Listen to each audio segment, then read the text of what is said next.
Most of us probably will never be famous. It's crazy to even think how we would act or what we would do if we were famous. Our text says in Mark chapter 1 and verse 28 that Jesus' fame spread everywhere in the region of Galilee. And today we're going to learn what he did with all that fame and power that he had. Although we don't have fame, each of us have a level of influence. So today I want to ask you a very critical question. How are you using your influence? What kind of example are you to those at work? What kind of culture are you contributing at your home? How you use your sphere of influence is critical.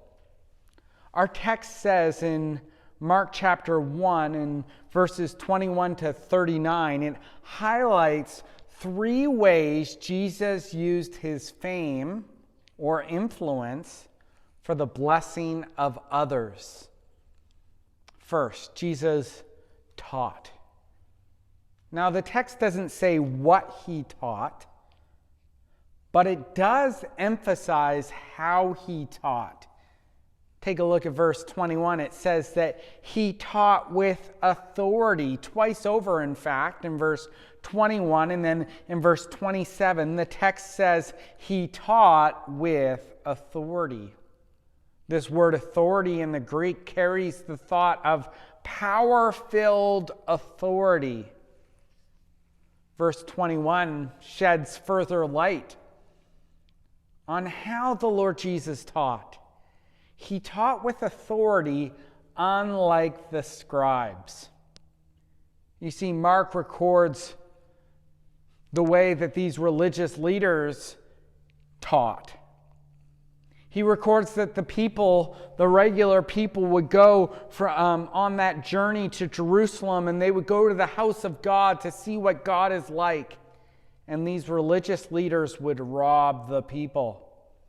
Of course, not physically, but with the power of guilt and the motivation of greed, they would quite literally steal the people's money. We learn that these scribes put heavy burdens upon the people, and forcing them to obey their man-made rules. You see, these scribes, these religious leaders, they used their influence for personal gain. But there was no real power to their authority. But when Jesus came and when he taught as one who had authority. The power of God flowed from his mouth. In other passages, he would quote the prophets and how he would come to set the captives free and give joy to those who are mourning.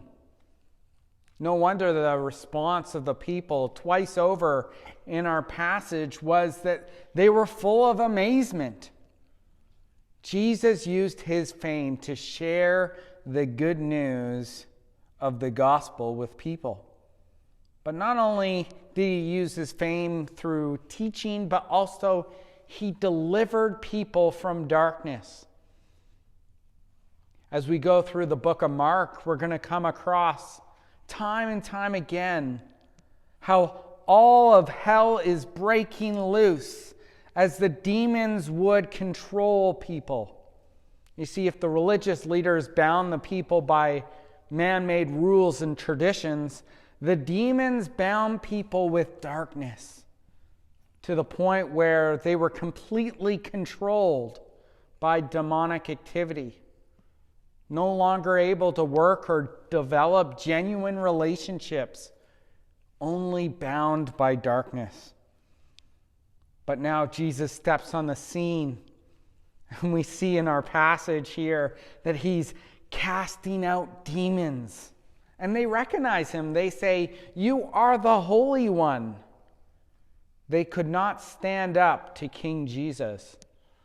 You see, Jesus used his fame and power to release people from the bondage of darkness. Third, Jesus used his fame to heal people. We see here in Mark chapter 1 that Peter's mother, who had a fever, and he could have just come to her and spoke, and she would be instantly healed. But no, he takes her up by the hand, lifts her up, and he heals her. You see, Jesus is powerful. He's authoritative, but he's also kind and gracious. He tirelessly spends all day and into the late evening healing people and casting out demons. And so as we think of this short passage in Mark chapter 1, Jesus used his fame to bless people. He used his authority to lead people not into bondage, but into freedom. Jesus came to serve, not to be served. He demonstrated this best at the cross, where he laid down his life for the blessing of others, so that anyone who trusts in him will have eternal life. Have you trusted him? Have you experienced this deliverance and healing from King Jesus in your life? Christian, how do you use your influence? When you're at work, do you seek to bless others? When you're at home, do you serve your family? Jesus Christ has redeemed us to release us, yes, from our bondage of sin, death, and the grave, but he's also redeemed us so that we would lift burdens for others also.